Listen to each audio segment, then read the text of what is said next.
నమస్కారం అమరావతి న్యూస్ కి స్వాగతం. ఈనాటి వార్తా విశేషాలు. కేంద్ర ఆర్థిక మంత్రి నిర్మలా సీతారామన్ తో చంద్రబాబు భేటీ అయ్యారు. దావోస్ ప్రపంచ ఆర్థిక వేదిక సదస్సు పర్యటన నుంచి చంద్రబాబు నేరుగా ఢిల్లీ చేరుకున్నారు. శుక్రవారం ఉదయం నార్త్ బ్లాక్ లోని ఆర్థిక శాఖ కార్యాలయంలో నిర్మలా సీతారామన్ తో సమావేశమయ్యారు. సుమారు 45 నిమిషాల పాటు కొనసాగిన ఈ భేటీలో రాష్ట్రానికి ఆర్థిక సహకారంపై సీఎం చర్చించారు. ఫిబ్రవరి 1న కేంద్ర ప్రభుత్వం బడ్జెట్ ప్రవేశపెట్టనున్న తరుణంలో రాష్ట్రం తరపున విజ్ఞప్తుల్ని ఆమె ముందుంచారు. వైజాగ్ స్టీల్ ప్లాంట్ కి కేంద్ర ప్రభుత్వం ప్రకటించిన ప్యాకేజీ అమలు, పోలవరం ప్రాజెక్టుకి కేంద్రం నుంచి రావాల్సిన నిధుల గురించి సీఎం ప్రస్తావించినట్లు సమాచారం. అనంతరం ముఖ్యమంత్రి మాజీ రాష్ట్రపతి రామ్నాథ్ కోవింద్ మర్యాదపూర్వకంగా భేటీ అయ్యారు. కేంద్ర వ్యవసాయ గ్రామీణాభివృద్ధి శాఖ మంత్రి శివరాజ్ సింగ్ చౌహాన్ తో పునరుత్పాదక ఇంధన శాఖ మంత్రి ప్రహ్లాద్ జోషిలను కూడా సీఎం చంద్రబాబు నాయుడు కలిసే అవకాశం ఉంది. అవకాశం ఉన్నంత త్వరగా ఆమోదం తెలపడంతో పాటు నిధులు కూడా మంజూరు చేయాలని కోరబోతున్నారు. వీటితో పాటుగానే ఫిబ్రవరి 1వ తేదీన కేంద్ర ప్రభుత్వం బడ్జెట్ ను సాధారణ బడ్జెట్ ను ప్రవేశపెట్టబోతుంది. 2025-26 ఏడాదికి బడ్జెట్ ప్రవేశపెట్టబోతుంది. గత బడ్జెట్ లో అమరావతికి ఆ ఏడాదికి 15,000 కోట్లు కేటాయిస్తున్నట్లుగా అవి వివిధ మార్గాల్లో కేంద్ర ప్రభుత్వమే సంపూర్ణ చెప్పి బడ్జెట్ స్పీచ్ లో నిర్మలా సీతారామన్ స్పష్టం చేశారు. దాంతో పాటు పోలవరం ప్రాజెక్టు అయ్యేటువంటి ప్రతి పైసాను కూడా కేంద్ర ప్రభుత్వం ధరిస్తుంది. అది కేంద్ర ప్రాజెక్టు కాబట్టి అది తమ బాధ్యత అని చెప్పి స్పష్టం చేశారు. ఆ నేపథ్యంలో అవకాశం ఉన్నంత వరకు అమరావతికి ఇప్పటికే వరల్డ్ బ్యాంక్ నుంచి అదేవిధంగా ఏడీబీ వైసీపీ నేత గౌతమ్ రెడ్డికి సుప్రీంకోర్టు బెయిల్ మంజూరు చేసింది. పలు షరతులతో కూడిన బెయిల్ మంజూరు చేసింది సుప్రీం. ఆధారాలను ధ్వంసం చేయడం, సాక్షులను బెదిరించడం చేయకూడదని స్పష్టం చేసింది. వైఎస్ఆర్సీపీ నేత గౌతమ్ రెడ్డికి సుప్రీంలో ఊరట లభించింది. అతనిపై నమోదైన హత్యాయత్నం కేసులో గౌతమ్ రెడ్డికి సుప్రీం ధర్మాసనం ముందస్తు బెయిల్ మంజూరు చేసింది. ఆయనకు పలు షరతుల్ని కూడా విధించిన సుప్రీంకోర్టు దర్యాప్తుకి పూర్తి స్థాయిలో సహకరించాలని, దర్యాప్తు అధికారి ఎప్పుడు పిలిస్తే అప్పుడు హాజరు కావాలని న్యాయస్థానం షరతులు విధించింది. ఆధారాలను ధ్వంసం చేయడం, సాక్షులను బెదిరించడం చేయకూడదని స్పష్టం చేసింది. ఇతర షరతులు అన్ని దర్యాప్తు అధికారి నిర్ణయిస్తారని సుప్రీంకోర్టు ఆదేశాల్లో పేర్కొంది. జస్టిస్ పార్దివాలా, జస్టిస్ మహాదేవన్ ధర్మాసనం ఈ మేరకు ఆదేశాలు జారీ చేసింది. ఆలయ హుండీ లెక్కింపులో చలామణిలో లేని 2,000 నోట్లు ప్రత్యక్షం కావడం ఆశ్చర్యం కలిగించింది. 1-2 కాదు, ఏకంగా 2.44 లక్షల విలువైన నోట్లు హుండీలో ఉండటంతో ఆలయ సిబ్బంది అవాక్కయ్యారు. గుంటూరు జిల్లా తెనాలి వైకుంఠపురంలోని శ్రీ లక్ష్మీ పద్మావతి సమేత శ్రీ వెంకటేశ్వర స్వామి ఆలయంలో ఈ నెల 3 నెలల్లో భక్తులు హుండీలో సమకూర్చిన కానుకలు, నగదుని ట్రస్ట్ బోర్డు సభ్యులు భక్తుల సమక్షంలో అధికారులు గురువారం లెక్కించారు. ఈ క్రమంలో 2,000 నోట్లు కనిపించాయి. దీంతో అధికారులు, లెక్కింపు సిబ్బంది విస్తుపోయారు. 2023లోనే చలామణికి దూరమై ఈ మధ్య కాలంలో బయట కనిపించిన నోట్ల హుండీలో దర్శనం ఇవ్వడంతో అధికారులు అప్రమత్తమయ్యారు. వాటిని జాగ్రత్త చేసినట్లు ఆలయ ఈవో అనుపమ తెలియజేశారు. 3 నెలలకు ఒకసారి ఈ కౌంటింగ్ నిర్వహించడం, మీ భక్తులు సమర్పించిన కానుకలన్నీ కట్టుదిట్టాల మధ్య లెక్కించి దేవస్థానానికి జమ వేయటం జరుగుతూ ఉంది. ఈ సంవత్సరం చివరిగా తీసే హుండీ అక్టోబర్ 16న తీశారు. ఇవాళకి 3 నెలల 7 రోజులైంది. భక్తులు ఎంతో భక్తి శ్రద్ధలతో సమర్పించిన కానుకలన్నీ కూడా లెక్కింపు జరిగి బ్యాంకు వారి అధికారుల సమక్షంలో బ్యాంకులో వేయటం జరుగుతుంది. ఒక భక్తుడు, అజ్ఞాత భక్తులు కాలం చెల్లిపోయిన 2,000 నోట్లు, సుమారు 200 నోట్లు ఇప్పుడే హుండీ కౌంటింగ్ లో బయటపడ్డాయి. మరి దానికి ఆ భక్తులు ఇచ్చిన కానుకని స్వామివారి ఎలా సద్వినియోగం చేసుకుని చెల్లుబాటు అవుతాయో దానికోసం దేవస్థాన అధికారులు, ట్రస్ట్ బోర్డు వాళ్ళు ప్రయత్నాలు చేస్తారు. ఇలా కాలం చెల్లిన నోట్లు స్వామివారికి వేసి ఉపయోగం లేదు కనుక అవకాశం ఉన్నంత వరకు చెల్లుబాటు అయ్యే నోట్లు, కానుకలు సమర్పించవలసిందిగా భక్తులందరికీ మనఃపూర్వకంగా ప్రార్థిస్తూ ఆ స్వామివారి శుభాశీస్సులు పొందాలని కోరుకుంటున్నాను. ఏపీఎస్ఎఫ్ఎల్ ప్లాన్లని రివైజ్ చేస్తామని ఏపీఎస్ఎఫ్ఎల్ చైర్మన్ జీవీ రెడ్డి తెలిపారు. వీలైనంత తక్కువ ధరకి ఫైబర్ నెట్ ని ప్రజలకు అందిస్తామని అన్నారు. సీఎం చంద్రబాబు దావోస్ పర్యటన వలన ఆంధ్రప్రదేశ్ రాష్ట్రానికి మరిన్ని పెట్టుబడులు వస్తున్నాయని ఏపీఎస్ఎఫ్ఎల్ చైర్మన్ జీవీ రెడ్డి ఉద్ఘాటించారు. తండ్రి సీఎం అయినప్పటికీ మంత్రి నారా లోకేష్ సొంత కాళ్లపై నిలబడి ఎదిగారని తెలిపారు. విద్యా మంత్రిగా ఆ శాఖలో విప్లవాత్మక మార్పులు తెచ్చారని చెప్పారు. ఏపీఎస్ఎఫ్ఎల్ కి పెట్టుబడులు వస్తున్నాయని అన్నారు. సిస్కోతో సహా పలు సంస్థలు ఫైబర్ నెట్ లో పెట్టుబడులు పెట్టేందుకు ముందుకు వచ్చాయని చెప్పారు. జగన్ ప్రభుత్వంలో ఫైబర్ నెట్ లో ఉద్యోగుల్ని నిబంధనలకు విరుద్ధంగా అడ్డగోలుగా అక్రమంగా నియమించారని ఆరోపించారు. ఏపీఎస్ఎఫ్ఎల్ లో మరొక 200 మందిని ఉద్యోగుల్ని తొలగించామని చెప్పారు. అడ్డగోలుగా పెనాల్టీ చేసి, హింసించడం కోసం పెనాల్టీ చేసి, వాళ్ళ దగ్గర లంచాలు తీసుకోవడం కోసం పెనాల్టీ చేసి ఈరోజు దాదాపు 100 కోట్ల పైచిలకు పెనాల్టీ చేసి పెట్టడం జరిగింది. అవన్నీ కూడా పూర్తి స్థాయిలో విచారించి 100% రుణమాఫీ చేస్తాం. అంటే రుణమాఫీ ఇన్ ద సెన్స్ నా ఉద్దేశం రుణమాఫీ కాదు, అది రుణం కాదు, అది అడ్డగోలు చేసినటువంటి పెనాల్టీస్ అవన్నీ కూడా ఆ పెనాల్టీస్ మొత్తం కూడా మాఫీ చేస్తాం. ఒక బాక్స్ ఖరీదు ఒక 4,000 రూపాయలు ఉంటే ఆ బాక్స్ డబ్బులు వచ్చిన తర్వాత కూడా రెంటల్స్ పెడితే వాళ్ళు జీవితాంతం కడుతూనే ఉండాలి. అది నెలకు ఒక 59 రూపాయలు ప్రతి నెల ప్రతి కస్టమర్ నుంచి కలెక్ట్ చేసేవాళ్ళు. అంటే కేబుల్ ఆపరేటర్స్కి చాలా బర్డన్ అనమాట. అది ఆ రెంటల్స్ను కూడా పూర్తిగా రద్దు చేస్తున్నాం. ఇంట్లో మనుషుల్ని బినామీలకు పెట్టేసి లాస్ట్ టైం ఎట్లయితే ఉద్యోగస్తుల్ని వాళ్ళకి తెలిసిన మనుషుల్ని తీసుకొచ్చి పెట్టారో ఈసారి కాంట్రాక్టర్స్ని కానీ సప్లయర్స్ని కానీ వాళ్ళ ఇంట్లో మనుషుల్ని తీసుకొచ్చారు. వాళ్ళ సొంత అసలు కాన్ఫ్లిక్ట్ ఆఫ్ ఇంట్రెస్ట్ వస్తుంది. గతంలో పెట్టిన రేట్లను కూడా రివైజ్ చేసేసి వీలైనంత వరకు గ్రామాల్లో మారుమూల గ్రామాలలో ఎవరైతే పేద ప్రజలు ఉన్నారో వాళ్ళకు ఒక బేసిక్ ప్యాకేజ్ మాత్రము తక్కువ ధరగా తీసుకొస్తాము. ఈసారి అదే కాకుండా ఎంటర్ప్రైజ్ బిజినెస్ కూడా మేము ఇంప్రూవ్ చేయాలనుకుంటున్నాం. అది ప్రొపరేటరీ కన్సర్న్ కావచ్చు, పార్ట్నర్షిప్ ఫర్మ్స్ కావచ్చు, కంపెనీస్ కావచ్చు, ఎవరైనా సరే వాళ్ళు మమ్మల్ని అప్రోచ్ అయితే ప్రైవేట్ ఆపరేటర్స్ పోలిస్తే దాదాపు చాలా తక్కువ ధరకే లేదా సగం ధరలకే మేము చాలా క్వాలిటీ సర్వీసెస్ విత్ తక్కువ ప్రైసెస్ తోటి మేము వాళ్ళందరికీ ఇస్తాం. రాష్ట్రానికి పెట్టుబడుల్ని పారిశ్రామిక సంస్థల్ని ఆకర్షించడానికి సీఎం చంద్రబాబు -డిగ్రీల చలిని కూడా లెక్క చేయకుండా దావోస్ పర్యటనకు వెళ్లారు. రాష్ట్రానికి పెట్టుబడుల్ని పారిశ్రామిక సంస్థల్ని ఆకర్షించడానికి సీఎం చంద్రబాబు -డిగ్రీల చలిని కూడా లెక్క చేయకుండా దావోస్ పర్యటనకు వెళ్లారు. వైసీపీ నేత జగన్ మాదిరిగా చలి గురించి సాకులు చెప్పలేదు అని టీడీపీ పోలిట్ బ్యూరో సభ్యులు వర్ల రామయ్య అన్నారు. గురువారం ఇక్కడ విలేకరులతో మాట్లాడుతూ ప్రపంచ ఆర్థిక సంస్థ దావోస్ లో నిర్వహిస్తున్న ప్రపంచ స్థాయి సమావేశాలకి ఎందుకు వెళ్లట్లేదంటే నాటి ముఖ్యమంత్రి చలి అని సాకులు చెప్పారు. ఒకసారి వెళ్లి అక్కడ టెంట్ లో కూర్చొని పాస్తా తిని తిరిగి వచ్చారు. చంద్రబాబు ఆయన తనయుడు లోకేష్ విరామం లేకుండా అనేక మందితో సమావేశాలు నిర్వహించారు. రాష్ట్రంలో పెట్టుబడులకు ఉన్న అవకాశాల గురించి ప్రచారం చేశారు. తాను చేయలేని పని చంద్రబాబు చేస్తున్నారన్న ఆక్రోశంతో జగన్ ఆయన బృందం బురద చల్లే ప్రయత్నం చేస్తున్నారు. జగన్ బురద చల్లటం ఒకదానినే నమ్ముకోకుండా వాస్తవాలను గుర్తించి ప్రయత్నం చేస్తే మంచిది అని రామయ్య అన్నారు. రాష్ట్ర ముఖ్యమంత్రి వర్యులు ఆంధ్రప్రదేశ్ రాష్ట్రాన్ని సర్వతోముఖాభివృద్ధి చెందే రీతిలో పరిశ్రమలు తీసుకురావాలి. రాష్ట్రానికి వేలాది మంది నిరుద్యోగులకు ఉద్యోగ కల్పన జరగాలి. అన్ని రకాలుగా రాష్ట్రం అభివృద్ధి చెందాలని ఒక లక్ష్యంతో దావోస్కు వెళ్ళటం, చంద్రబాబు గారితో పాటు ఐటీ శాఖ మంత్రులు నారా లోకేష్ బాబు గారు తదితర బృందం దావోస్ వెళ్ళటం మనందరికీ తెలుసు. క్షణం తీరిక లేకుండా దావోస్లో వారు పడిన శ్రమ,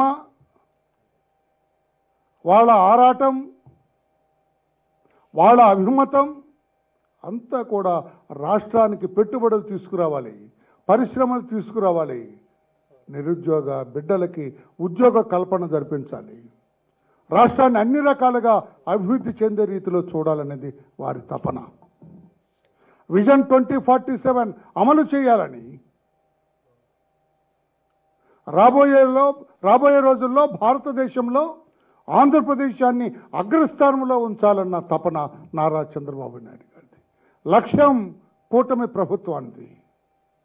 లోకేష్ బాబు గారు కూడా తనకున్న శక్తియుక్తులన్నీ, తనకున్న జ్ఞానం మొత్తాన్ని కూడా అక్కడ పెట్టి రాష్ట్రంలో పెట్టుబడులు తీసుకురావడానికి పడుతున్న తపన అభినందనీయం, వర్ణనాతీతం అని చెప్పి కూడా నేను తెలియజేస్తున్నా. జగన్మోహన్ రెడ్డి గారు ఏదో మాట్లాడతారు. ఆయన మంత్రులు ఉన్నారు, ఒక చిట్టా ఉంది, 4-5 పాపం ఉన్నారు, ఆయనకి నోటుకొచ్చినట్టు మాట్లాడతారు. మీరు గతంలో దావోస్కి వెళ్ళారు, జగన్మోహన్ రెడ్డి గారు ఎందుకు వెళ్ళారు? పెట్టుబడులు తీసుకురావటానిక, లేకపోతే లండన్లో ఉన్న మీ బిడ్డలను చూడటానిక? What you have done there? ఏం చేశారు మీరు అక్కడ?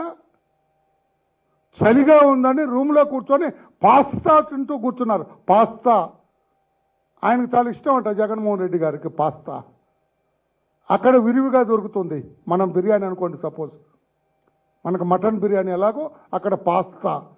రూమ్లో పాస్తా తినుకుంటూ కూర్చునివాడటండినా ఆ పెట్టుబడులు జరిగే ఆ ప్రాంగణానికి వెళ్ళలేదు ఆయన. గుంటూరులో మరొక వైసీపీ మాజీ ఎమ్మెల్సీ అనంతబాబు రూపంలో డైమండ్ బాబు ఉన్నాడని టీడీపీ రాష్ట్ర తెలుగు యువత అధికార ప్రతినిధి విజయ్ కిరణ్ తెలియజేశారు. అరండల్పేటలోని తన కార్యాలయంలో ఏర్పాటు చేసిన మీడియా సమావేశంలో ఆయన మాట్లాడారు. డిప్యూటీ మేయర్ బాలవజ్రబాబు ఒక ఐఏఎస్ అధికారిని దూషించడం ఎంతవరకు సబబు అని ప్రశ్నించారు. కమిషనర్ ఒక దళితుడు కాబట్టి అతని మీద అనుచిత వ్యాఖ్యలు చేశారని అన్నారు. గుంటూరుని అభివృద్ధి మార్గంలో తీసుకువెళ్తా ఉంటే అతనిపై మానసికంగా దాడులు చేయడం చాలా దురదృష్టకరమని అన్నారు. బుడమేరు వరద బాధితులకి ఆహార పొట్లాలు, వాటర్ ప్యాకెట్ల రూపంలో మంచి రాష్ట్రంలో ఒక మంచి పేరు సంపాదించిన కమిషనర్ పులి శ్రీనివాసులని అవినీతి చేశారని విమర్శించడం తగదని అన్నారు.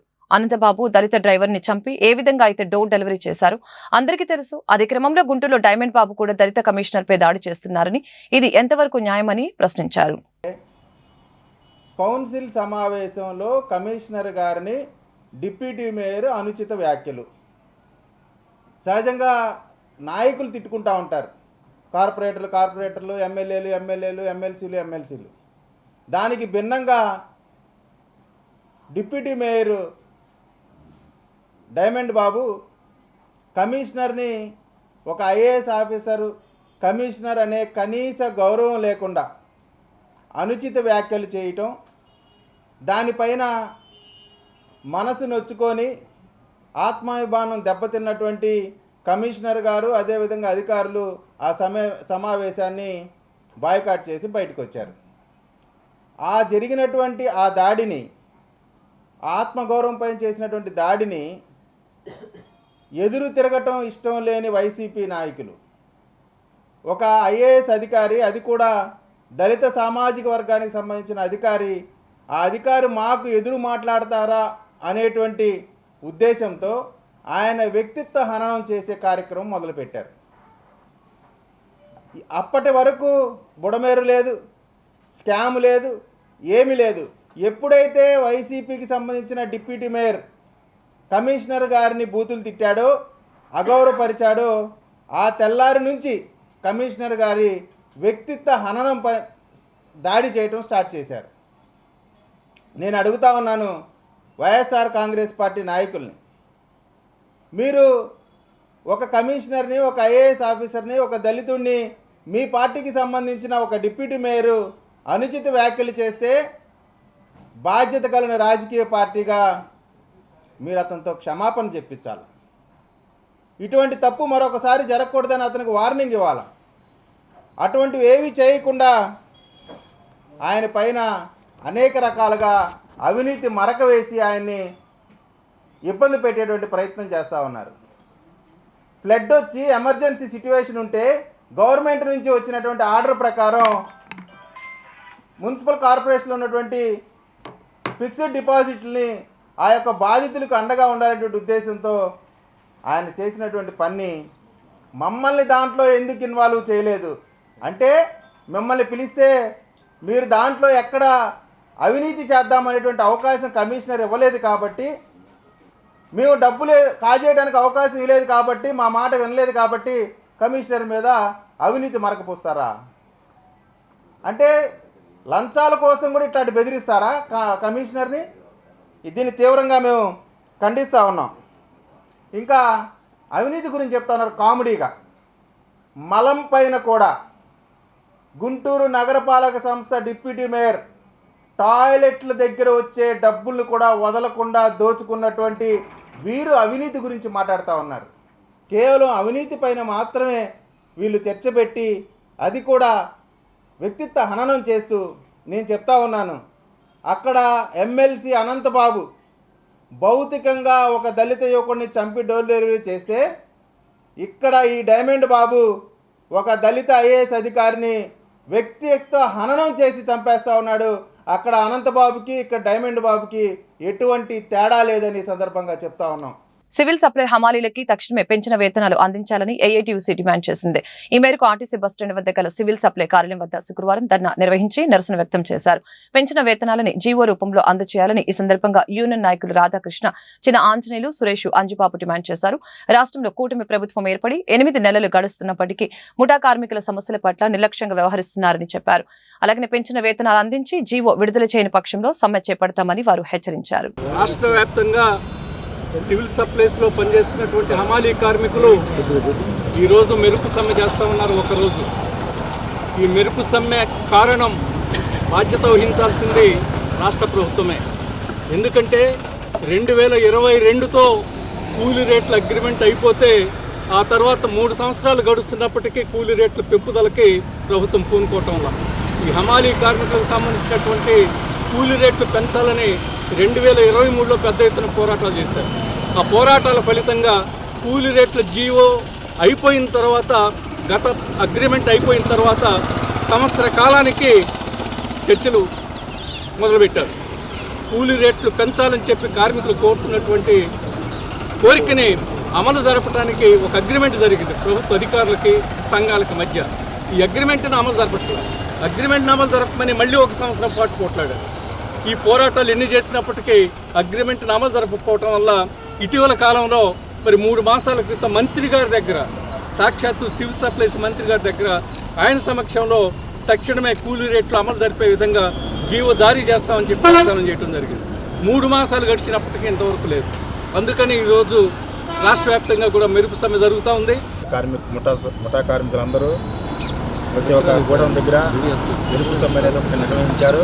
ఈ సమ్మెకి మెయిన్ కారణం మన మినిస్టర్ గారు 3 నెలలు అవుతుంది అగ్రిమెంట్ జీవో జారీ చేస్తామని చెప్పి ఇంతవరకు ఏం అతి గతి లేకుండా ఇట్లాగే ప్రభుత్వం చొరవ చేస్తుంది. కాబట్టి ఇప్పటికైనా మా సివిల్ సప్లై ముఠా కార్మికులందరికీ న్యాయం చేకూర్చాలని చెప్పేసి జీవో వెంటనే విడుదల చేయాలని చెప్పేసి కోరుచున్నాం.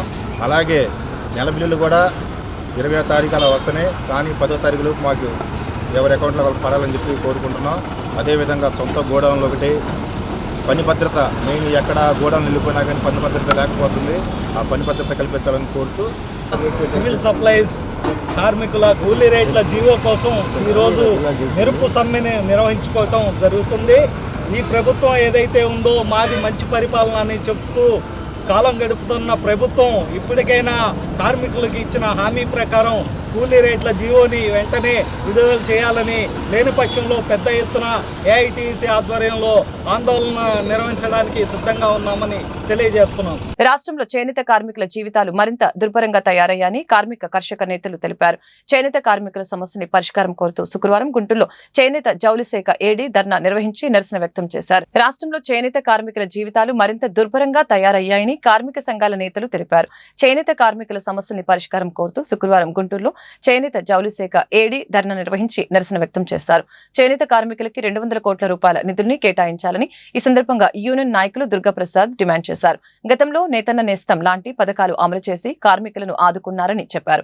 అయితే కార్మికులకి కేవలం 5 కోట్లు కేటాయించి ఎన్డీఏ కూటమి ప్రభుత్వం మోసం చేస్తుందని ఆరోపించారు. ఇప్పటికైనా ప్రభుత్వం స్పందించి పెద్ద మొత్తంలో నిధులు కేటాయించి కార్మికులను ఆదుకోవాలని సూచించారు.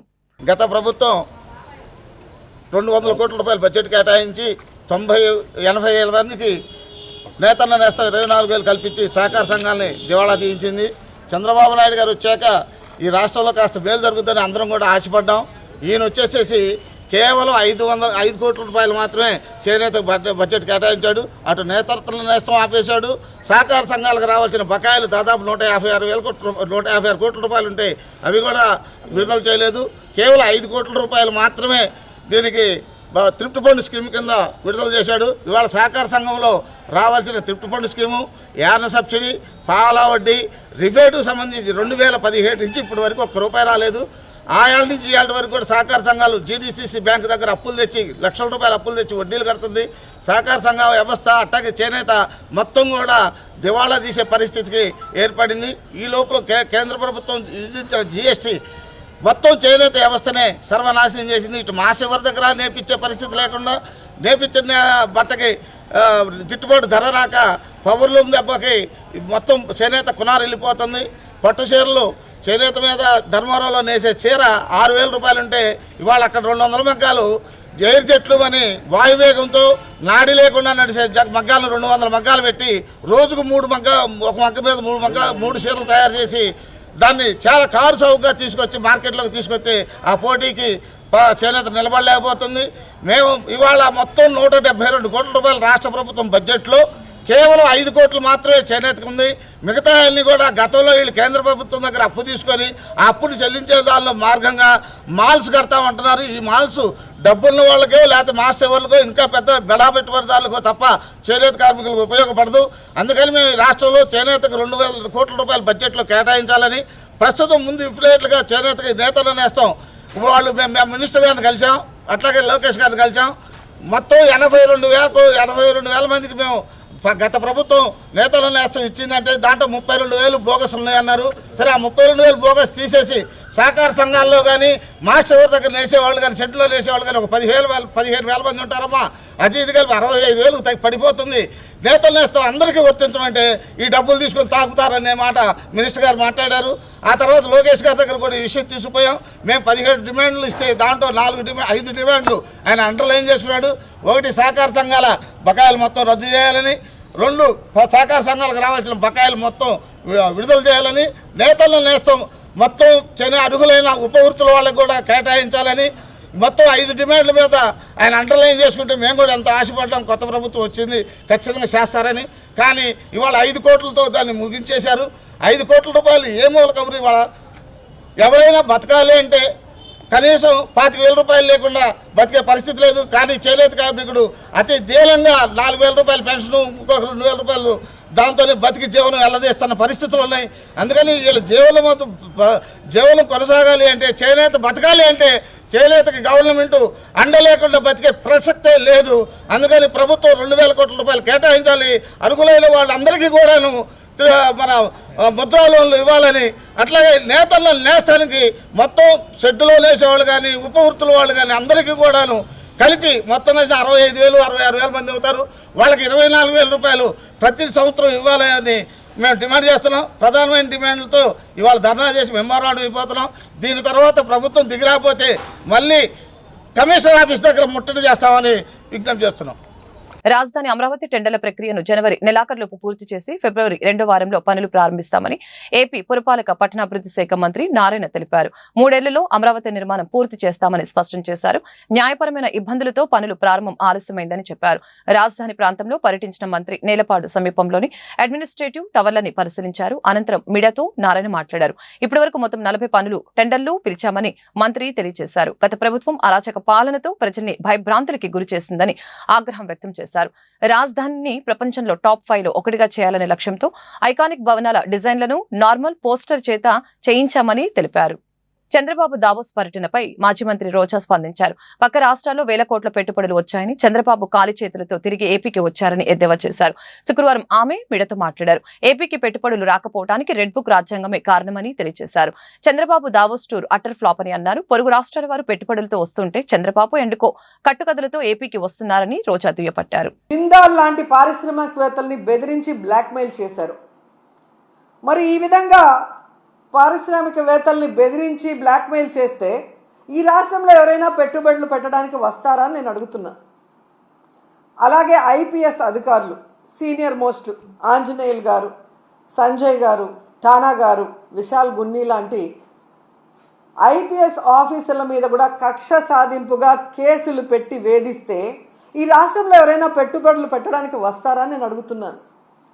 అలాగే ఐఏఎస్ ఆఫీసర్లకు కూడా 7 నెలలుగా కొంతమందికి పోస్టింగ్లు ఇవ్వకుండా వాళ్ళని వేధిస్తూ వాళ్ళని జైల్లో పెడతామని బెదిరిస్తూ ఈరోజు చంద్రబాబు నాయుడు ప్రభుత్వం డెసిషన్స్ తీసుకుంటుంటే ఎవరైనా పెట్టుబడులు పెట్టడానికి వస్తారని నేను అడుగుతున్నా. ముఖ్యంగా ఈ రాష్ట్రంలో మీరు చూస్తే ఆడపిల్లలు, చిన్న పిల్లల మీద హత్య. ఎంఆర్పీఎస్ మరియు అనుబంధ సంఘాల రాష్ట్ర స్థాయి కార్యవర్గ సమావేశం గుంటూరులోని అంబేద్కర్ భవన్ లో నిర్వహించారు. అనంతరం ఎంఆర్పీఎస్ వ్యవస్థాపక అధ్యక్షుడు బ్రహ్మయ్య మాదిగ విలేకరులతో మాట్లాడారు. ఈ సందర్భంగా బ్రహ్మయ్య మాదిగ మాట్లాడుతూ వర్గీకరణపై ఆంధ్రప్రదేశ్ ప్రభుత్వం రాజీవ్ మిశ్రా కమిటీ ఏర్పాటు చేశారు. ఎస్సీ రిజర్వేషన్ వర్గీకరణను రాష్ట్రాలే చేసుకోవచ్చు అని రాజీవ్ రంజన్ మిశ్రా కమిషన్ తెలిపింది. 2 నెలలు గడువు కావాలని కమిషన్ కోరింది. రాజీవ్ రంజన్ మిశ్రా కమిషన్ కార్యాపన చేయడం సమంజసం కాదని సందర్భంగా తెలిపారు. గతంలో రామచంద్రరాజు కమిషన్ చెప్పిన విధంగా రాష్ట్ర జనాభా ప్రకారం జరపాలని డిమాండ్ చేశారు. రాష్ట్రంలో ఎంపీలకు, ఎమ్మెల్యేలకు స్టేట్ యూనిట్ ప్రకారం వర్గీకరణ జరిగేలా చూడాలని లేఖలు రాస్తామని తెలియజేశారు. ఉత్తరాంధ్ర నుంచి ఈ సమావేశాలు మొదలు పెట్టాలని కమిటీ ఏకగ్రీవంగా నిర్ణయించిందని అన్నారు. తర్వాత మాదిగ అమరవీరుల సంస్కరణ సమావేశాలు నిర్వహిస్తామని తెలిపారు. ఈ రాష్ట్ర కార్యవర్గ సమావేశాన్ని నిర్వహించుకోవడం ప్రధాన ఉద్దేశం ఎస్సీ రిజర్వేషన్ల వర్గీకరణను రాష్ట్రాలే అమలు చేసుకోవచ్చని సుప్రీంకోర్టు తీర్పు వచ్చిన నేపథ్యంలో ఆంధ్రప్రదేశ్ ప్రభుత్వం రాజీవ్ రంజన్ మిషన్గా కమిషన్ ఏర్పాటు చేయడం జరిగింది. కమిషన్కి 2 నెలల గడువు ఇవ్వడం జరిగింది. 2 నెలల తర్వాత వర్గీకరణ అమలుపై ప్రభుత్వం దృష్టి సారిస్తామని చెప్పి ఆ రోజు మాట్లాడడం జరిగిన సందర్భాన్ని గుర్తు చేస్తాం. అదేవిధంగా రాజీవ్ రంజన్ మిశ్రా కూడా దాదాపు 2 నెలలుగా రాష్ట్ర వ్యాప్తంగా ఉమ్మడి జిల్లాలో పర్యటించడం, ఉమ్మడి జిల్లాలో దళిత సంఘాలకు సంబంధించి, మాదిగా మాల కులాలకు సంబంధించి అన్ని వర్గాల అభిప్రాయాలను స్వీకరించడం కూడా జరిగింది. అయితే ఇదే క్రమంలో మరలా ఈరోజు కూడా మరొక 2 నెలలు గడువు కావాలని కమిషన్ కోరినట్టు కూడా వార్తలు వచ్చేస్తాయి. జిల్లా యూనిట్గా కాకుండా స్టేట్ యూనిట్గా వర్గీకరణ అమలు జరగాలని మేము కమిషన్ దృష్టికి తీసుకెళ్లడంతో పాటు ఎస్సీ వర్గీకరణకు ప్రామాణికం రామచంద్రరాజు కమిషన్ అని, ఆనాడు ముఖ్యమంత్రిగా ఉండబడినటువంటి గౌరవ ముఖ్యమంత్రి చంద్రబాబు నాయుడు గారు ఈనాడు ముఖ్యమంత్రిగా ఆయనే ఉన్నాడు కనుక రామచంద్రరాజు కమిషన్ ఏదైతే సిఫార్సులు ప్రామాణికంగా వర్గీకరణ అమలు జరిగిందో అదేవిధంగా ఈ 30 సంవత్సరాల్లో ఉషా మెహ్రా కమిషన్ పడినా లేదంటే సుప్రీంకోర్టు తీర్పు చెప్పినా వాటన్నిటికీ ప్రామాణికం రామచంద్రరాజు కమిషన్ కనుక రామచంద్రరాజు కమిషన్ జనాభా దామాషా ప్రకారం వర్గీకరించాలని చెప్పిన అభిప్రాయం వ్యక్తం చేసింది కనుక రామచంద్రరాజు కమిషన్ సిఫార్సులకు అనుగుణంగా జిల్లా యూనిట్గా కాకుండా స్టేట్ యూనిట్గా జనాభా దామాషా ప్రకారం వర్గీకరణ అమలు జరపాలని చెప్పని మేము కమిషన్కి నోటీస్ మేము విజ్ఞప్తులు చేయడం జరిగింది 13 జిల్లాల్లో. అదేవిధంగా రాష్ట్ర ప్రభుత్వానికి కూడా మా విజ్ఞాపనలు చేరాలని, కమిషన్ ద్వారానే కాకుండా రాష్ట్ర ప్రభుత్వానికి కూడా మా విజ్ఞాపనలు చేరాలన్న ఉద్దేశంతో ఈరోజు రాష్ట్ర కార్యవర్గ సమావేశంలో అన్ని జిల్లాల్లో ఉండబడినటువంటి 175 మంది ఎమ్మెల్యేలకు వినతి పత్రాలు ఇవ్వాలని, అదేవిధంగా ఎంపీలకు వినతి పత్రాలు ఇవ్వాలని, మంత్రులకు వినతి పత్రాలు ఇచ్చి రాష్ట్ర ప్రభుత్వం జిల్లా యూనిట్గా కాకుండా స్టేట్ యూనిట్గా తక్షణమే వర్గీకరణ అమలు చేసే విధంగా చర్యలు తీసుకోవాలని చెప్పని విజ్ఞప్తి చేయాలని చెప్పని కోరడం కోసం ఈ సమావేశం నిర్వహించుకుంటున్నాం. అదేవిధంగా ఈ సమావేశాలని కలెక్టర్ ఎమ్మెల్యేలను ఎంపీలను కలిసే దానిలో భాగంగా దాంతోపాటు ఉత్తరాంధ్ర, దక్షిణ కోస్తా, అదేవిధంగా రాయలసీమ 3 ప్రాంతాల్లో కూడా మేము మార్చి మాసం మొత్తం కూడా మాదిగమర వీరుల సంస్మరణ దినంగా అంటే సంస్మరణ మాసంగా మేము ప్రకటించుకున్నాం కనుక మార్చి నెలలో మొదటిగా ఒంగోలు, తర్వాత రాయలసీమ, తర్వాత ఉత్తరాంధ్ర, లేకుంటే ఉత్తరాంధ్ర నుంచి సమావేశాలు నిర్వహించుకునే దగ్గర ఈరోజు మా కార్యకర్తలతో మాట్లాడుకొని ఆ సంస్మరణ సభలను కూడా జయప్రదం చేసుకునే విధంగా ముందుకెళ్లాలని చెప్పని మాట్లాడుకోవడంతో పాటు గుంటూరు నగరంలోని ఏటీ అగ్రహారం 0 లైన్కి చెందిన ఆవుల భాగ్యలక్ష్మి కుమారుడు ఆవుల నరేంద్ర తన ఇల్లు అమ్ముతానని చెప్పి 40 లక్షల రూపాయలకి అగ్రిమెంట్ చేయించుకుని అడ్వాన్స్గా 19 లక్షల రూపాయలు తీసుకుని తన పేరు మీద రిజిస్ట్రేషన్ చేయకుండా తప్పించుకొని తిరుగుతున్నాడని బాధితుడు పఠాన్ రియాజ్ మీడియా ముందు తన ఆవేదనను వ్యక్తం చేశారు. ఈ సందర్భంగా మీడియాతో పఠాన్ మాట్లాడారు. ఏటీ అగ్రహారానికి చెందిన ఆవుల భాగ్యలక్ష్మి కుమారుడు ఆవుల నరేంద్ర రిజిస్టర్ తన పేరు మీద చేయమంటే నన్ను అసభ్యకరంగా మాట్లాడుతూ చంపేస్తానంటూ బెదిరిస్తున్నాడని ఆవుల నరేంద్ర నుంచి నన్ను కాపాడాలంటూ పఠాన్ రియాజ్ కోరటం జరిగింది. అక్టోబర్ 1వ తేదీ 2024 సంవత్సరంలో అగ్రిమెంట్ రాయించుకున్నామని చెప్పారు. అదే రోజున 19 లక్షల రూపాయలు క్యాష్ కూడా ఇవ్వడం జరిగిందని అన్నారు. రిజిస్ట్రేషన్ చేయించుకుందామని అడుగుతూ ఉంటే ఆ తర్వాత చూద్దాం అంటూ ఆలస్యం చేస్తున్నారని చెప్పారు. ఎందుకు చెయ్యవు, నా దగ్గర నుంచి డబ్బులు తీసుకున్నారు కదా అని గట్టిగా నిలబెట్టి అడిగితే బూతులు తిడుతూ చంపేస్తానంటూ బెదిరిస్తున్నాడని అన్నారు. పోలీసు వారిని ఆశ్రయిస్తే వారు నాకు న్యాయం చేయటం లేదని ఆవేదన వ్యక్తం చేశారు. 40 లక్షలకి బిల్డింగ్ ఉన్నారు, అడ్వాన్స్ బయానా తారీఖుగా 18 లక్షలు ఇచ్చారు. 21 లక్ష టేక్ ఓవర్ బ్యాంకుది టేక్ ఓవర్ చేసుకున్నారు. బ్యాంకు టేక్ ఓవర్ చేసుకున్నది వాళ్ళు క్లోజింగ్ లెటర్ ఇట్లా 4 నెలల నుంచి సతాయిస్తున్నాడు. ఏంది డబ్బులు రిటర్న్ అమ్ముతావా లేకపోతే ఏంటంటే డబ్బులు రిటర్న్ ఇవ్వమంటే రిటర్న్ ఇవ్వట్లా, లేదు రిజిస్టర్ చేయమంటే చేయట్లా, లేదు వడ్డీ లేకుండా నా డబ్బులు నాకు ఇచ్చేసేయి 19 లక్షలు నేను రిటర్న్ తీసుకుంటాను, లేదు నీ దగ్గర డబ్బులు లేకపోతే 40 లక్షలు పెట్టి నేను రిజిస్టర్ చేయించుకుంటా, నీ దగ్గర డబ్బులు ఉన్నప్పుడు 5 నెలలు కానీ 6 నెలలు కానీ సంవత్సరం కానీ ఎంతో టైం లిమిట్ పెట్టుకో, మళ్ళీ రిటర్న్ నేను రిజిస్టర్ చేస్తాను నీకు అని చెప్పి పెద్దల సంవత్సరంలో చేస్తానని చెప్పి ఒప్పుకున్నా. అయినా రావట్లా. నేను రాను, నీ దిక్కున్న చోట చెప్పుకో, ఎవరు చెప్పుకోపో, పోలీసు వాళ్ళకి చెప్పుకోపో, సివిల్ కేసు ఇది, ఎవరు రారు, ఏం చేసుకుంటావు నాకు పిక్కోపో అని దౌర్జన్యం చేస్తున్నాడు. 1-2 సార్లు వస్తే తోసి ఇచ్చేసాడు. హౌస్ టేక్ ఓవర్ చేసుకుంటే బయట నుంచి తాళం వేసేస్తున్నాడు. ఎవరత్నం? ఆవుల నరేంద్ర, వాళ్ళ అమ్మ పేరేమో ఆవుల భాగ్యలక్ష్మి. ఆవుల భాగ్యలక్ష్మి పేరు మీద ఇల్లు ఉంది. ఇల్లు అగ్రిమెంట్ చేసింది ఆమె. విట్నెస్ సంతకం వచ్చేసి వాళ్ళ కొడుకు ఆవుల నరేంద్ర చేశాడు. ఎంత ఇచ్చారు డబ్బులు? 19 లక్షలు క్యాష్ ఇచ్చారు. వీడియో ఉంది, అగ్రిమెంట్ చేయించుకున్న సంతకాలు ఉన్నాయి. విట్నెస్ వాళ్ళ కొడుకు ఒకడు, వాళ్ళ ఫ్రెండ్ ఒకటి, ఇద్దరు కలిసి చేశారు. కంప్లైంట్ ఇచ్చాం సిఐ గారి దగ్గర, ఎస్పీ ఆఫీస్లో ఎస్పీ గారి దగ్గర కూడా ఇచ్చాం కంప్లైంట్. మొత్తం కాంట్రాక్ట్ ఎంత అండి? 40 లక్షలు. 40 లక్షలు. 40 లక్షలు. మీకు ఎన్ని రోజుల్లోపు రాసాం లోను బ్యాంక్ ఐసిఐసి బ్యాంకులో లోన్లో ఉంది. నువ్వు అయిపోగానే టేక్ ఓవర్ చేసుకోవాలి. టేక్ ఓవర్ చేసుకోవాలంటే వాడు క్లోజింగ్ లెటర్ ఇవ్వాలి. అంటే క్లోజింగ్ లెటర్ ఎంత ఉంది అక్కడ రిమైనింగ్ ఎంత ఉంది ఇస్తే ఆ చెక్ రిలీజ్ అయిపోద్ది మనకి. అది ఇయ్యట్లా వచ్చింది కానీ ఇప్పటికి పేటలో ఉన్న పెద్ద మనుషులతో మాట్లాడించి అందరితో మాట్లాడితే రావట్లా. బ్యాంకులో ఎంత ఉంది బ్యాలెన్స్? ఇంకా నాకు 21 lakhs అని చెప్పాడు. ఇప్పుడు ఎంత ఉంది మరి? అసలు తెలియదు. క్లోజింగ్ లెటర్ ఇస్తేనే కదా మనకి తెలిసేది. క్లోజింగ్ లెటర్ ఇవ్వట్లా. మీరు మరి అది బ్యాంక్ దగ్గర కనుక్కోకుండా అడ్వాన్స్ ఎట్లా కట్టారు? కనుక్కున్నా 21 lakhs ఉందని చెప్పారు ఫస్ట్. ఇప్పుడు ప్రెజెంట్ ఎంత ఉందో తెలియదు. 2150 ఉందా, 2120 ఉందా, లేకపోతే 22 lakhs అయిందా, కట్టాడా లేదా ఈ 4 నెలలు తెలియదు కదా మనకి. క్లోజింగ్ ఇచ్చామనుకోండి, ఆ క్లోజింగ్ 22 లక్షలు మనం కట్టేసి మనం టేక్అవుట్ చేసుకుంటాం. అది మీకు అగ్రిమెంట్లో ఎన్ని రోజులు టైం ఏం పెట్టలా టేక్అవుట్ చేసుకునేటట్లు. మీరు అగ్రిమెంట్ రాసేటప్పుడు అడగాలి కదా. అడిగాం. 2 months 3 months నాకు రిజిస్ట్రేషన్ చేయాలని మరి అడగ చెప్పా. నాదేం లేదు, ఇమీడియట్లీ నువ్వు లోన్ తెచ్చుకో రిలీజ్ చేసేస్తానన్నాడు. Closing letter. నీ పేరు అడ్రస్? నా పేరు రియాజ్ పఠాన్, 8 ఎకరాల 2వ లైన్, అబూబకర్ మసీద్ దగ్గర. వాళ్ళు ఎక్కడ రెస్పాండ్ అవుతున్నారు మీకు? నాకు అసలు రెస్పాండ్ అవ్వట్లా, ఫోన్ రిసీవ్ చేయట్లా. నేను ఇంటికి ఒక పెద్దవాళ్ళని వేసుకొని ఒక 4-5 సార్లు వచ్చి పెద్ద మనుషులతో మాట్లాడితే నేను రిజిస్టర్ చేయను, ఏం చేసుకుంటే పోలీసులు మనకు సానుకూలంగానే చెబుతున్నారు. మనం మాట్లాడదాం పిలిపిస్తా ఉంటున్నారు. వాడు రావట్లా, హైదరాబాద్లో ఉంటాను అది ఇది అని చెప్పి పోలీసులు చెబుతున్నాడంట. రావట్లా. ఈ వార్తలు ఇంతతో సమాప్తం. మరొక బులెటిన్ మళ్ళీ కలుద్దాం. నమస్కారం.